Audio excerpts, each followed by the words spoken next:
Hello everyone, here in this video we are going to discuss how to turn on Play Store support on Chromebook.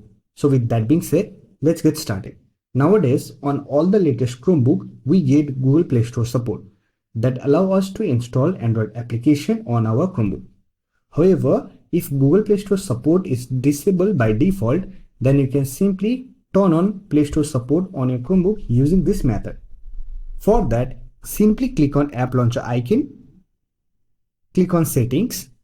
Now click on apps option and here you will get an option Google Play preference.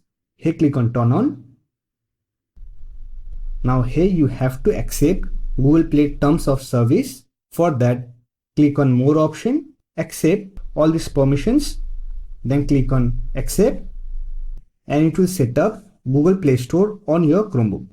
Once the setup process has been completed, simply restart your Chromebook to apply the changes. For that, click on clock, Wi-Fi and battery icon, click on power button and click on restart.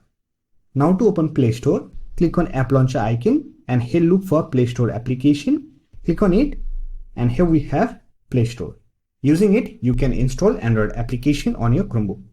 For that, simply search for the application that you want to install, then click on Install button. So that's it. This is how you can turn on Play Store on Chromebook. I hope this video was helpful to you. If you found this video helpful, don't forget to hit that like button and subscribe the channel for more videos like this. Bye for now. See you next video.